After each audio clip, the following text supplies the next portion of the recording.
tuangalie maadili ya watoto na tuwasaidie kwenye kukua. Mambo ya lishe sawa kabisa, ziada yake ni makuzi ya watoto. Na hili wanaliita malezi.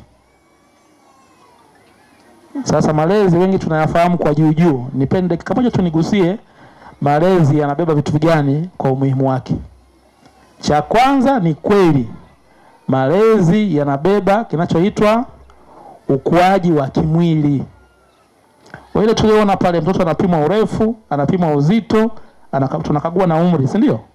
Tunaangalia ukuaji wake wa mwili unaendana na uzito wake, unaendana na umri wake, na kwa hiyo mwili unakuwa sawa sawa ama kuna changamoto. Kama kuna changamoto ya lishe, anashauriwa mzazi, tunapata marekebisho. Ya kwanza, ukuaji wa mwili. Ndio maana mtoto mwenye miaka 10 akiwa na urefu na uzito unaofanana na mtoto mwenye miaka 2, hapo tuna mgogoro mkubwa sana.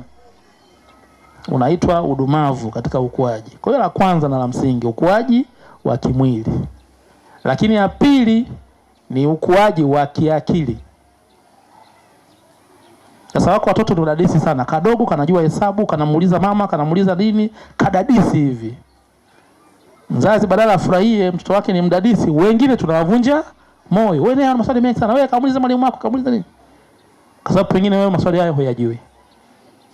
Sisemi kwa kuwabeza, ashakumu sema tusi, lakini ukiona mtoto wako ni mdadisi, mshukuru Mwenyezi Mungu. Ukute ana kipawa kikubwa sana. Kinahitaji tu apate lishe nzuri, apate muda wa kucheza, asaidie vitu vya kumsaidia akili yake kufanya nini? Kukua. Na sio kumfunga na kukuza kuzuia ukuaji wa akili yake. Kadiri anavyokuwa mdadisi na kupata majibu sahihi au kusaidiwa apate majibu sahihi, pengine ndani yako unamtunza kiongozi mkubwa sana au mvumbuzi mkubwa sana au mtendaji mkubwa sana. Lakini na tatu ni ukuaji wa kihisia. Hii ni sehemu pia ya malezi. Je, upo karibu na watoto wako? Afsalisha alikuwa anapongeza leo kwamba siku ya leo pia naona wanaume wengi. Mimi sioni kama wako wengi sana. Kama macho yangu yaoni vizuri. Naona wengi hapa na kina mama. Wanaume lazima tuanze kuambiana ukweli. Tunajitengenezea hatari kubwa sana tutakapozeeka.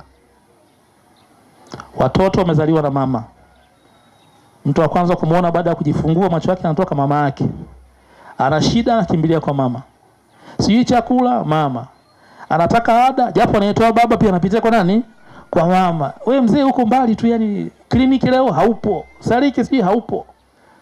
Visiting day shule kule haupo. Huo ukaribu wako na mtoto unapatikana wapi? Kwa hiyo baadaye kwenye maisha yake kaa anafanya reflection, hakuoni. Huona kuja kumchapa tu amekosea, sivyo? Kwa hiyo tuwe karibu na watoto wetu, wazazi wa kiume, wazazi wa kike na jamii kwa ujumla.